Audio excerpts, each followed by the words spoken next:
And welcome back to another episode of Crit Hit Interviews. I'm Arlyeon. Hey, and I'm Sean, and today we are here with Hiberian Studios, which are... So my name is Louis, and I am the designer and developer for Dark Devotion game, and I'm not alone. I'm Arthur, and I am the composer, sound designer, and writer of Dark Devotion. Hello. Hello. Hey, folks. Okay, so as always, we like to start these interviews off with the question of what got each of you into the world of game development, and was it something you always wanted to do? Maybe I will start because I don't know what to start with, but I never thought that I could one day create games. I had no idea that we can develop games and be developers and things like that. I just enjoyed playing games on my own. I was really a big MMORPG player, but that's all. And one day I saw RPG Maker on Steam, and I bought it, and I spent all my days on it, like all my time, and I worked like 2,500 hours to make a 4 hours game, which has never been released and never will be. But from that, I did know that I wanted to create games. And I did a 1 year game design free license that is in France. And that's really cool to have free studies. I don't know if it's named studies. And from that, I did games on my own because it was just game design stuff. You know, it's like you analyze games and you talk about games and that kind of stuff. So I had to learn on myself, and that's pretty much all for me. About me, I will sum up that with just pure luck and destiny, because I was just not supposed to do that at all. But I came up with that, and I'm totally fine. I'm really happy. Even if I'm working 10 hours a day without any weekends, I'm totally okay with that. That's good. Fair enough. There's also another member of your team. Yes, of course. What would be his story if you're willing to listen? I think all stories are pretty much related to mine because I was so desperate to create games that I was looking for team members. I worked like for 2 years maybe trying to create projects, but it never worked because the team members always lacked time. They did not have time to work on it to create a real game. So I found members on forums, and our missing partner is one of them. So he didn't have experience at this time. And he was like, okay, I want to create my game and I want advice because I know that you have some skill on this software. It's a little software that we did both use. And I was like, okay, you make little games, but you have some graphist potential, and it's maybe a good idea to join our forces, and I do the programming and you do the graphics. And so that's how he joined the team. And for Arthur, it's because I think he will explain it better than me. So I joined the team because Luis and Alex, the missing partner, was in contact with a concept artist, which is my friend. And he told me like, yeah, well, I'm working with them. They are doing a really cool project. You might want to have a look. And then I had a look, and I started to try some things about music, about writings. And I think that we how to say that, like from the beginning we just very naturally interact, and our workflow was very well, if I can say so. Smooth, yeah. So I just stayed. I don't know how to. At the beginning, Arthur was just supposed to make like a sound effects because we already had a musician, but the musician could not do the sound effects because he didn't have enough experience in this field of competence. So at the end, Arthur made effects, music, because the musician had to left because he had too much work on his own. And after that, he did the writings, and after that, he did. Now he does marketing. He does pretty much everything. Of course, everything.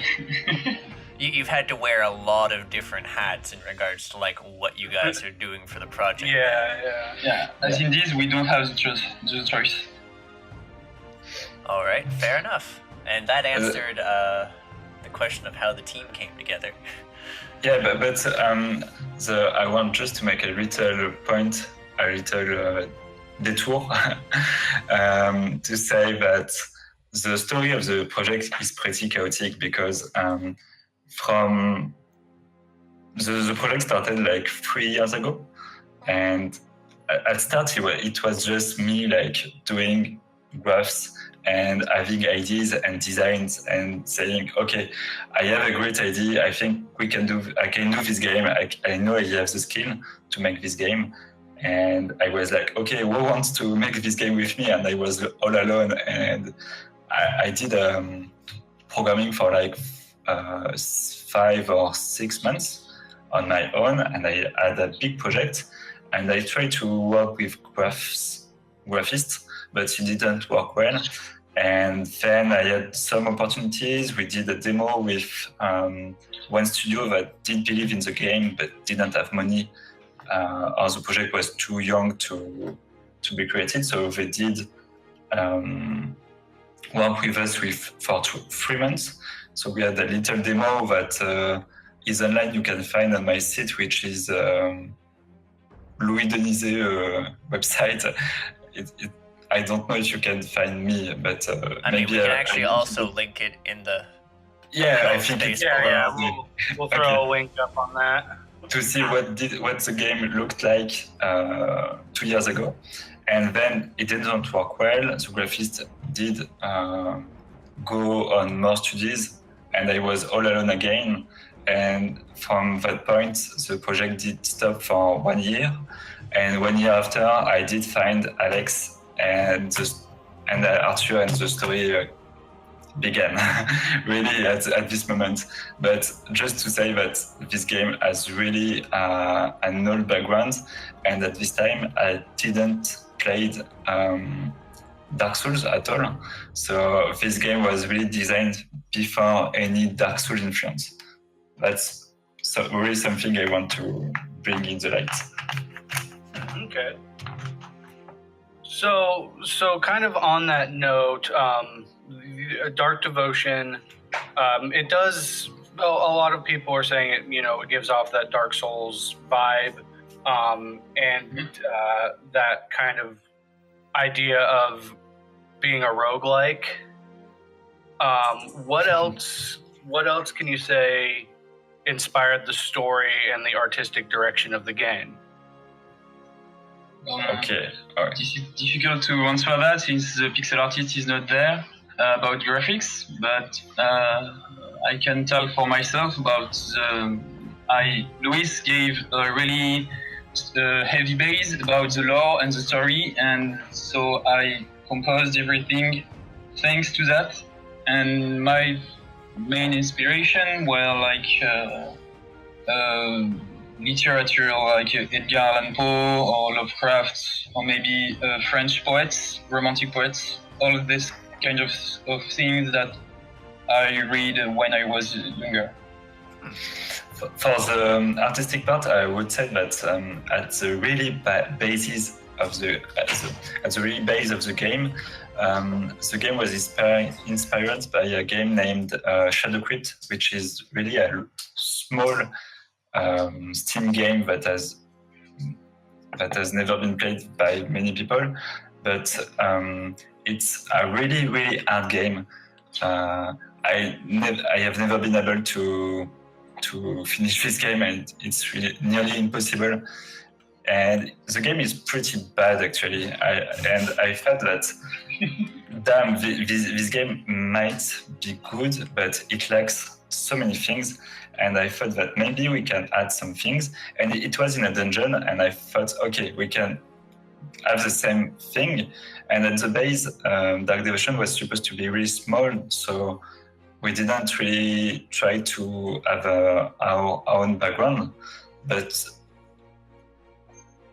that's the idea why it's in a dungeon. But in lower levels of the temple, we are inspiring in the Dark Devotion, you will see much more things that are not dungeon related, and you will see. Okay, so just to sort of add on to this question, though, so that's sort of the story and artistic inspiration for the game. Gameplay-wise, like, what does this game have sort of inspiration from other games that you can think of? Does it pay homage to any? So, like I said, I didn't play Dark Souls before designing this game, but yeah, we did add some things from Dark Souls, because Dark Souls is just so damn perfect to ignore. And I think Darkest Dungeon is one of the inspiration also. In addition with Shadow Crypt that I already mentioned. That's all, I think. About my field, Diablo 2 inspired me a lot, or maybe the games from Playdates like Inside or Limbo, for the ambience that I really loved. This kind of games that you can go just play one time, and this is just like a beautiful story and poetry. I wanted to give this touch. Beautiful poetry and horrible death. About the game mechanics, one thing I want to add is that still in comparison with Shadow Crypt was a game that makes you die, and you start from the beginning, and the level design never changes. And you have to make the exact same rooms in the exact same orders, and I thought that was too bad, and I wanted to make like this kind of game, but a roguelike. And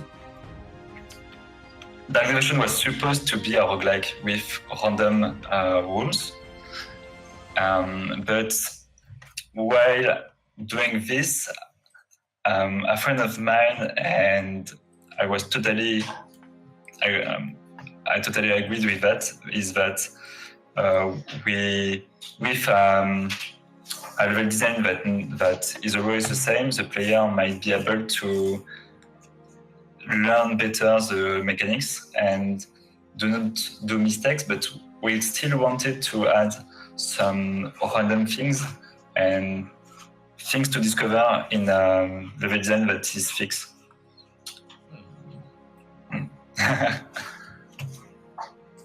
Oh, right. So from what I've gathered regarding the story, it seems to be that, you're a girl who is an emissary for the church of this world, who's a Templar, an Inquisitor, and she comes to this temple. Yeah. Is there anything more you can tell us about the game's story beyond that? So actually, we don't really want to specify or fix things yet about that. We want the player to discover why the girl is on the temple on her own, because normally Templars in the story are supposed to go in squads, and we want to make the player curious, and we want him to explore and search for answers. But so I don't really know how to answer that. Actually, I will let Luis talk if he wants. Yeah, when we talked about inspirations and mentioned Dark Souls, one thing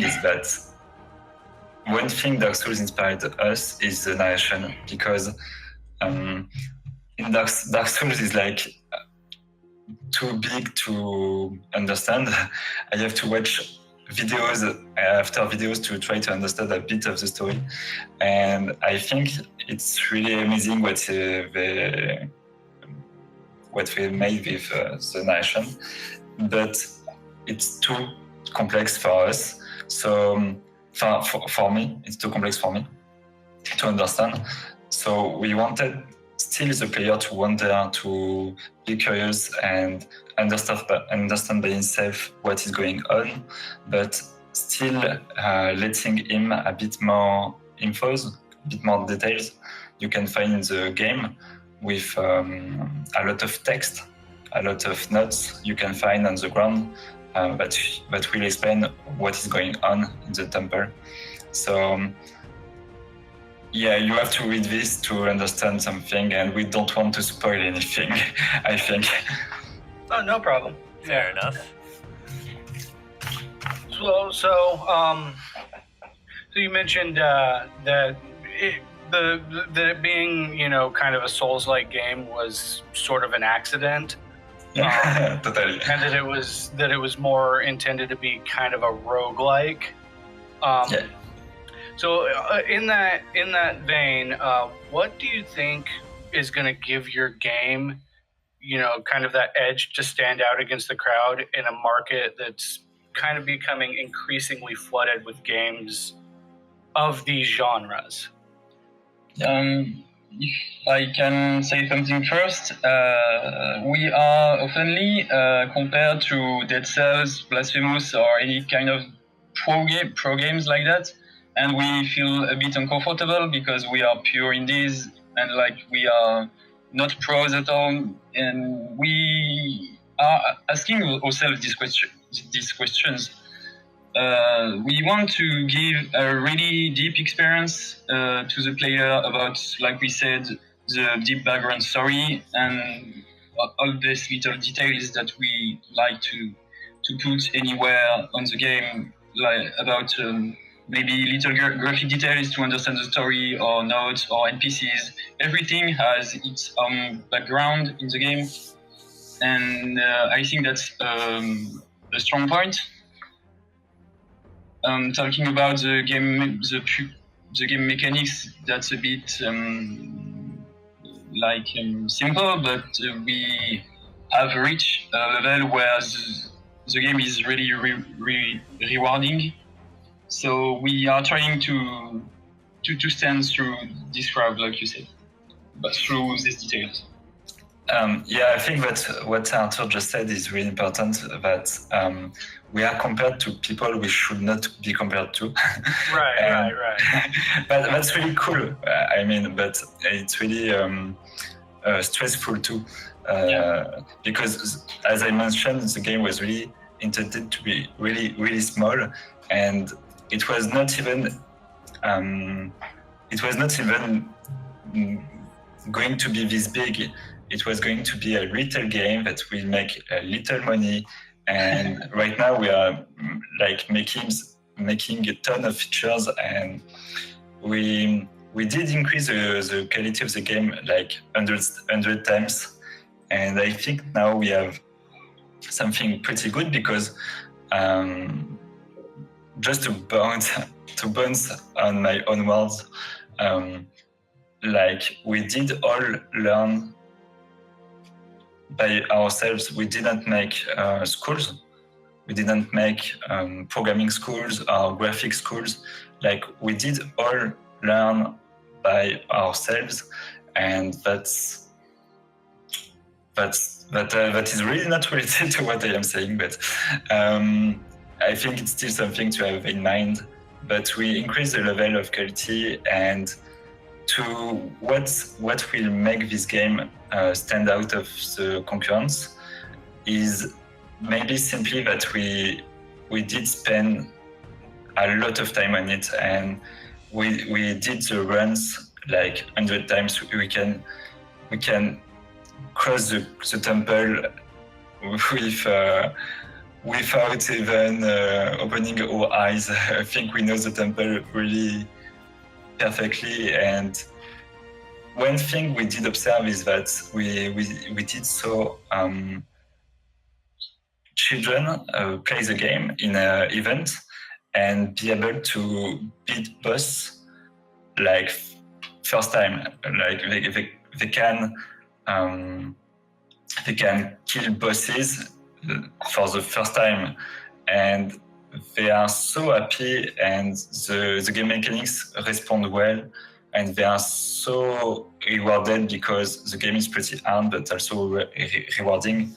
So I think we did increase the quality enough to have something pretty good. And I did say this sentence way too much. No problem. way too many times. So it's kind of you feel it's more accessible than Dark Souls, which is kind of a very difficult game. Yeah, sure. I think when I play Dark Souls and then I play back Dark Devotion, I'm like, okay, our game is way too easy. We have to increase the difficulty, but no, we don't because the game was already hard. But yeah, I think we do have that, but we also have increased. We also have added a lot of things that are not seen anywhere else, like our benedictions and DC's system. I mean, it's in Darkest Dungeon, but it's yeah, not the same I game. actually had noticed there was a very large matchup, and it worked similarly in a way to how you sort of gain traits at the end of a dungeon, except for the fact that it happened dynamically as things were happening. Like running around at 1 health screwed you over because it's like, oh, you're on the verge of death. And I was like, oh, this is not good. Like, it was really neat. It rewarded good play. It punished being sloppy. And I mean, I found that in certain aspects, your game had certain bits to it that were a different type of difficulty from Dark Souls. Dark Souls has that sort of bosses are ridiculously hard, and like the enemies and traps themselves are nasty, but everything's has this sameness to it in certain degrees. You can start to predict where everything is. You can do that to a certain degree with your game in that enemies will be in the same spot, but if you do something a little bit differently, you might get a different benediction or a different bane, which will influence how you play, and it's like really actually neat just for that little bit of variation right there. And what I'm kind of getting from this is whereas Dark Souls is like, a big studio, there's several people each working on individual things. With the smaller group like you guys have, each little aspect of the game has a much more personal feel because everybody's contributing to it, and it's much more a labor of love rather than it's somebody's job to program how the skeleton attacks. Yeah. Thanks. Okay, that's cool. I just wanted to add a little thing about the game feel. We wanted to give this Indiana Jones-like feeling when you are in the temple and you are lost and you have just what you have in your pockets.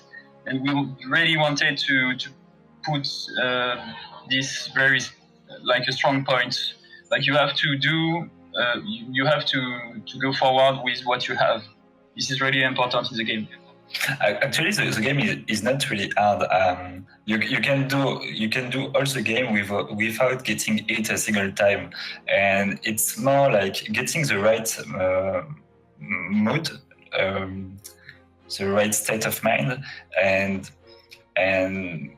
doing it slowly. And the disease and benediction system really is working on giving rewards when you play well and giving you hints when you play badly the game, which means that for example you have a disease when you are too many times under the critical state of stamina, which means that when you are too many times under the critical state of stamina, you have this disease that is telling you, okay, you don't have to play like that. You have to watch your stamina bar, and all these diseases are like hints for the player to play better.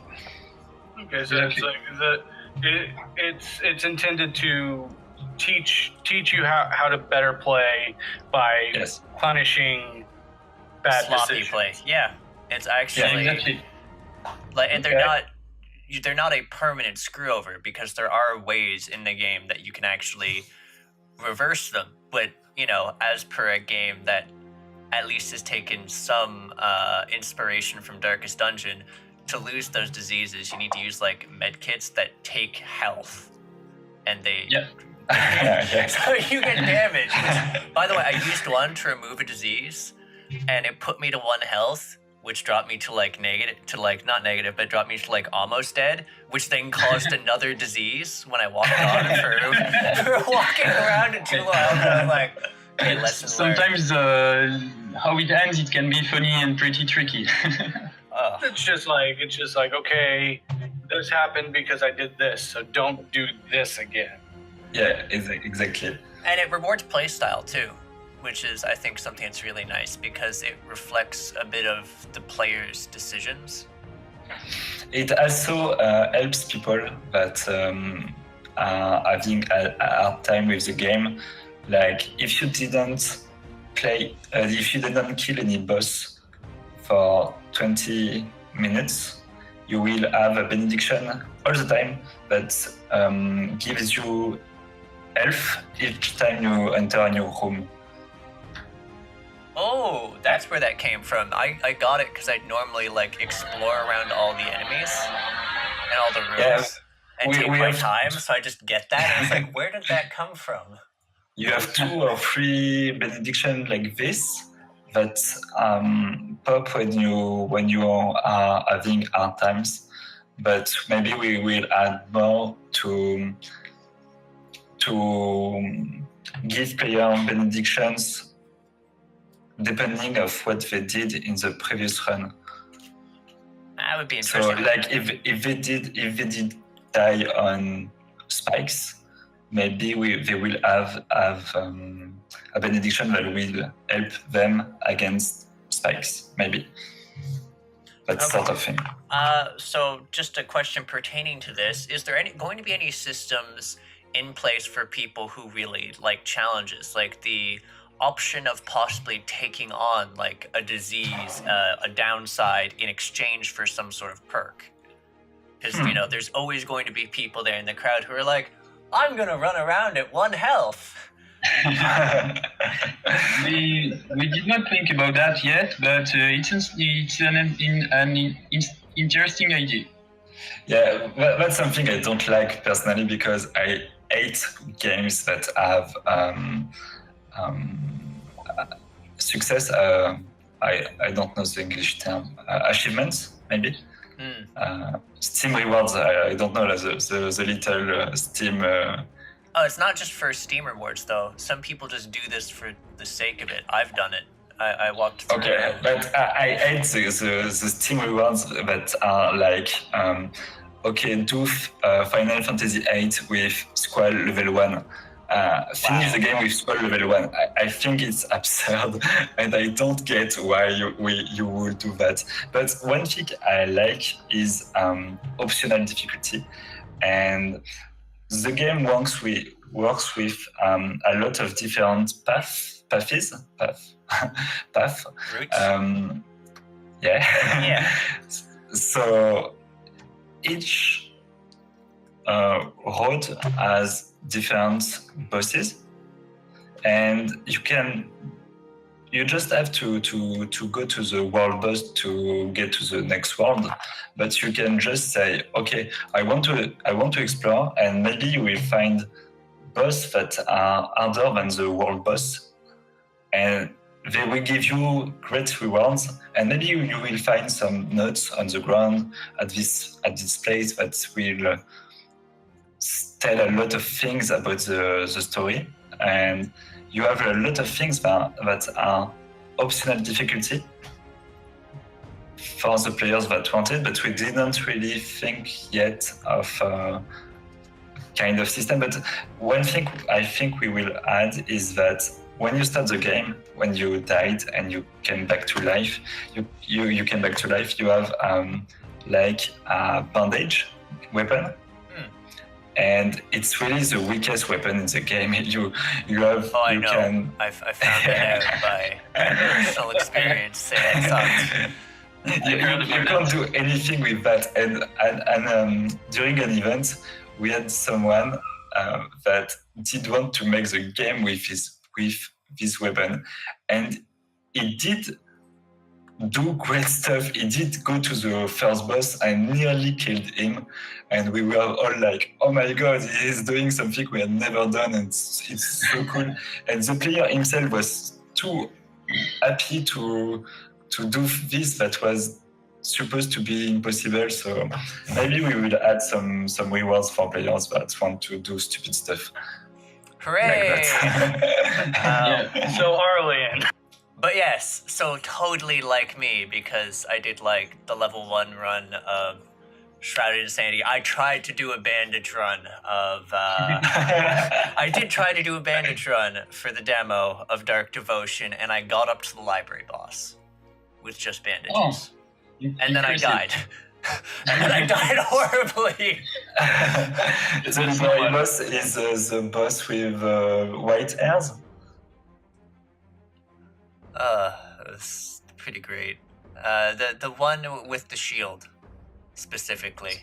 The one with the shield. It's not she has the shield she casts.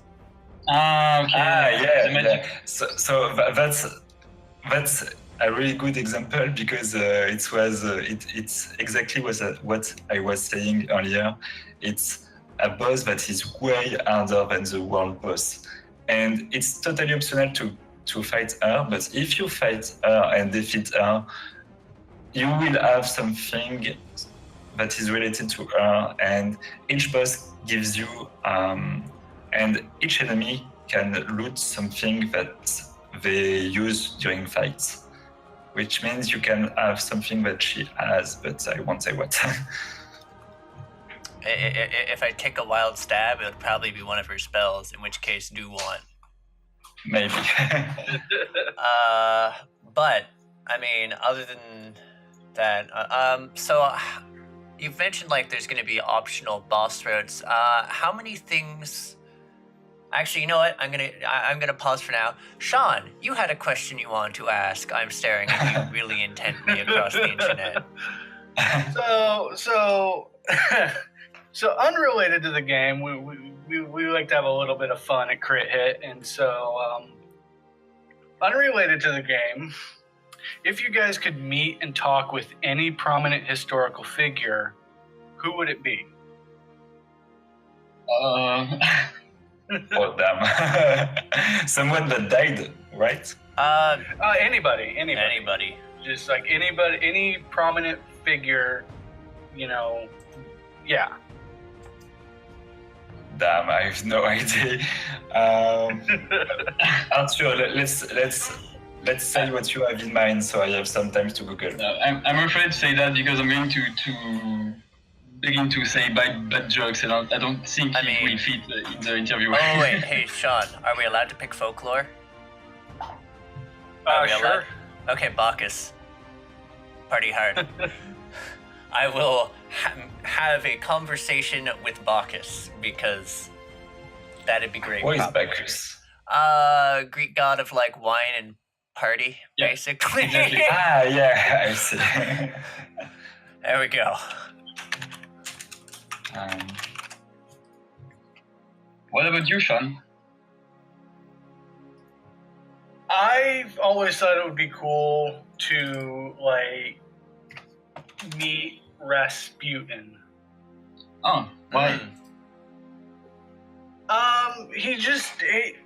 Interesting historical figure. The history around him, was always really, really interesting to me. I found it all fascinating. I know that most of the stories involving his death are largely made up.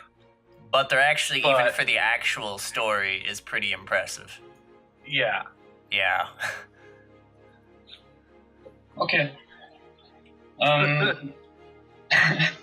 Well, I don't know about myself. I would like to meet the person who wrote the book I love, my preferred book, Antoine de Saint-Exupéry, who wrote The Little Prince. But that's not funny or anything. But if you ask me, this will be him. No, it doesn't have to be funny. I mean, if I had to pick a serious choice, I'd pick Hemingway. Oh, interesting. Yeah, I'm really sorry, but nothing comes to my mind. Hey, no No worries. problem.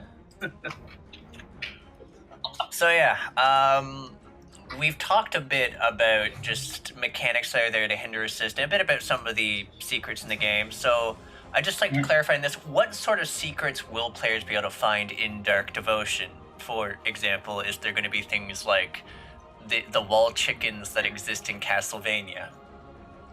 So there won't be any wall chickens, but you have to know that every path has its own secret room with its own background inside to discover, and each room has special things to activate, like old and ancient tablets that will upgrade your altars at the hub to help you, and your weapon will do more damages, or your blessings will be more effective. So there'll be persistent bonuses. Yeah, exactly. For That's awesome. permanently, exactly. Yeah, so if you find that, you're okay. Yeah. We have tried to make things that will last even if you die, so you are not too sad when you die. And you really have a lot of things in the rooms, like Arthur said, that you will find maybe in 2 hours from the start, you can close a room and do it again and again and again, and then one time you can do another path that you will make you end in the same room, but at separate spots. Separate that will let you. entrances. Yeah.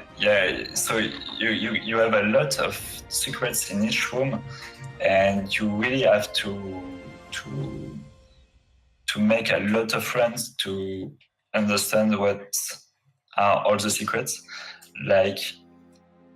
For example, in the first room, you have an NPC that is in the room, but you have no idea on how to get to this NPC at the start. You see the NPC each time you get in the room, but Yeah, the one across the spike pit. exactly. I've been staring at him is he an enemy? Do I kill him? Do I crack? And actually, this NPC is each time you close, and if you success to talk to him and free him, he will get with you at the hub and give you permanent benedictions each time you go to the temple. Oh my god, I need to find this. Yeah, and there is a lot of secrets like that, and a lot of NPCs. And NPCs are maybe the strongest secret part of the game, because NPCs there is like 10 NPCs in each world, and NPCs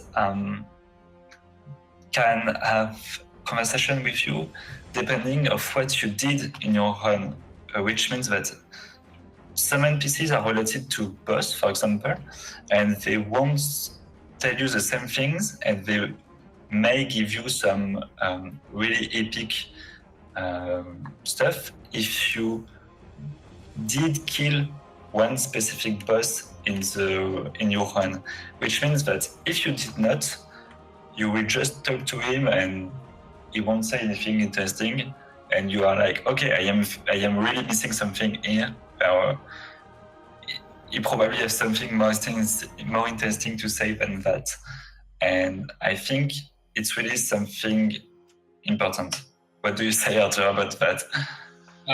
Yeah, to sum up, we would like, in an ideal world, the player to make up their own series about the game, about stories of each NPCs, of each bosses, and like maybe they share that on our future Discord server to talk about this, ask questions to us.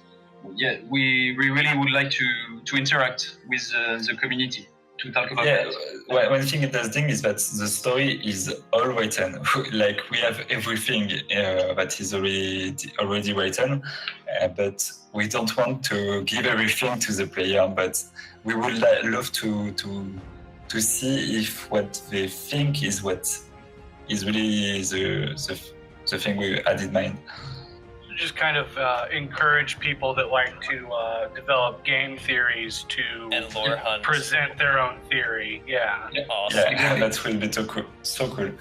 I'm super up for that because I obsessively compiled all the lore from one of my favorite games, which was Salt and Sanctuary, and I'll probably end up doing the same thing for this game, honestly. Oh, that's sweet. I'm a lore hunter. It's what I do. I love looking through games and trying to figure out what happened if it has a really engrossing, interesting story. Oh, one last question. Is there going to be a new game plus mechanism, and is there going to be multiple endings? For the first part, currently we are not going to make a new game plus because it's kind of a programming Nightmare. thing I don't know how to handle really well. But for the multiple endings, yeah, we are really looking forward to do some different endings, because we have one thing we do not exploit really much is that, like we said, we have a lot of optional bosses. Like there is 4 rounds, and to get to the one boss of each round, you have only to kill one optional boss, and which means that to get to the end game, to the end of the game, you can kill only 8 bosses, while there will be like 20 or 30 or 25 bosses. So we would like to make, and we have ideas for that, to make endings depending on how many bosses did you kill. Wait, there's 25 bosses? I remembered there was 3 in the demo? Yeah, currently in the heavy demo that will be available at the end of the Kickstarter, there is 6 bosses already made, and in the first area? Yeah. Wow. Wow. Oh my god. Yeah. That's huge. I think we did a bit too much, I think, and we are regretting this choice. I'm looking forward to this choice. I like in these kind of games. A lot of the things that draw people to them are the boss fights themselves. So, I could kind of see that as benefiting the game, having a lot of bosses. Especially like the way that, because they have the sort of they're multi-phase, like Hezek, for instance. I'm not sure if all the bosses are multi-phase, but I like remember Hezek where he starts out chained to a wall, and then as the boss fight progresses, he fixes that. Yeah, exactly. Yeah. I hope you will fight the World 1 boss, because when he switches his state, you will really be afraid. Like everyone that fights the Was he the second butcher? boss. Yes. Did Yeah, you fight I him? thought I cleared the demo before. Oh. I cleared the original demo. So when you're like, we added, when you were like, we Right. added 3 new people, I was like, oh, I must throw myself into the meat grinder. Yeah, so you see what kind of phases we will have, and World 1 is really about getting the game mechanics, which means that World 1 is really about exploration, and we will make next world with really less exploration and with a lot of bosses. That no more bosses, but the game will be much more focused on fights than explorations, because World 1 is too big, but it's cool for a tutorial, but I think players want more fights. I mean, it all depends thematically. I found the exploration aspect pretty interesting, especially with the trap thing. So I suppose here would be, is each area going to have its own different feeling? Like, are they going to have a sort of different theme, both in game style, in like World 1, essentially its game style is a lot of exploration, trap, navigation, and combat. You mentioned the second world is going to be more combat focused. Yeah, sure. Oh, so the thing is that each world has its own traps, and his own General ambiance. yes, and graphism. So World 2, for example, you will have some parallax with caverns, and the mechanics about exploration are not the same at all. For example, you won't have any lever anymore. You won't have any door anymore, because I think every player that is in World 2 will be fed up with levers and platforms and doors.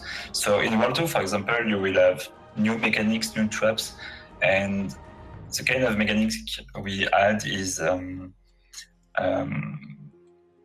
wind. wind lasers. Yes, maybe you will explain that better than me, that's As we said, in the second world there will be huge monsters, like really ancient entities, and new mechanics like new traps. You can get poisons. There will be so like he said, wind gazers. So there will be new enigmas. We want to each world to have its own qualities, if I can say, to sum up. Okay. I'm honestly looking forward to that. So it sounds like each ecosystem world is going to have its own feeling, its own unique things, which keeps everything nice, fresh, and separate. So I definitely look exactly. forward to that. I felt, that's what I was going to say. I felt like that was the goal. And that stops that issue that some games have of like sameness between area to area. Yeah. So yeah. Souls-likes. There's a lot of Souls-likes that kind of have that. I mean, that there's some that keep problem. things fresh. There's some that don't. We feel like since the player has to redo the same rooms even if there is multiple choice to go, we wanted to give like you said, fresh air. We don't want him to get fed up at the first part of the game. So we did a lot of different environments and everything else. All right. Yeah, well, that's one thing we really want to be far from is that we don't want players to think that they will only be in dungeons. We want to be as far as possible as from the dungeon idea. We don't want players to think that, okay, dungeon, okay, traps, okay, undead, we have to fight. And we want to be able to create our own thing with design and expression and things. Okay, so Sean, you had a query, I believe? So last question that I have is reading over the Steam page, you guys mention a lot of real world phases like Templars and Inquisition, and so I was wondering, is there anything in folklore or real world history that serves as the inspiration for this game? Or are you guys going for more of your own thing?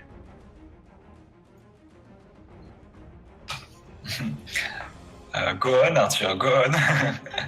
About myself, like I said, my inspiration are not really historical, but plus more like the fantastic readings I had during my childhood or teenagehood. That's what influenced me a lot. Okay. For my part, I think it's more like the games I did before, but I think it's all. I think I don't have much more for inspirations. It's a bit sad, maybe, but no, not at all. we are doing everything that comes out of our own mind, if I can say. Fair enough. So, with that said, is there any last comments you might have for the people watching? Yeah, sure.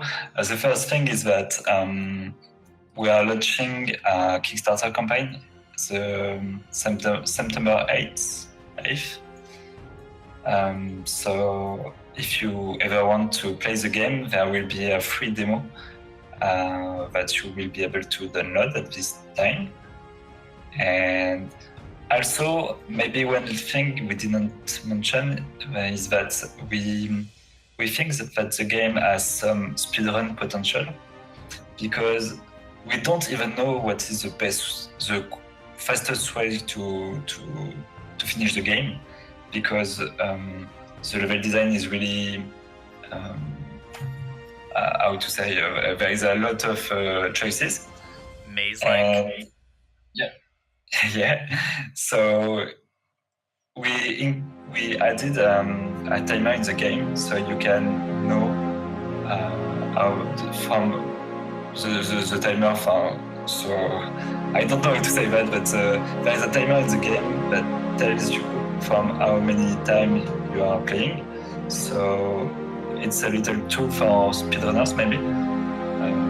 And there was a couple of players that did speedruns on the beta test we had for debugging, and we thought it was really cool, and we are looking forward to that. I mean, that should be actually really interesting, especially since there has been, for a few games in the roguelike genre, little communities that form around speedrunning. That's also cool. Alright, so with all that said and done, I believe that sums things up. So again, I'm Arlyeon. I'm Sean. And this was Hiberian Studios on Dark Devotion. Feel free to follow it. We'll be linking the Steam information below alongside the website. The Kickstarter, the Steam, the website. Pretty much everything. Any resource we can find. Thanks a lot. Yeah, we really look forward to seeing the finished project. And have. Yeah, thanks for your time, guys. Oh, no problem. It was honestly our pleasure. Oh, and for those still watching, like, comment, subscribe. Yeah. Like, comment, subscribe, follow us on Twitter. And share this. Follow because us more on people- Twitter. Share this because more people ought to know about this game. Especially that's so sweet. pour les And more personnes people have to know françaises. about this channel. Supporter, Supportez-nous. Ben oui. Ok. Au revoir. See ya. See you.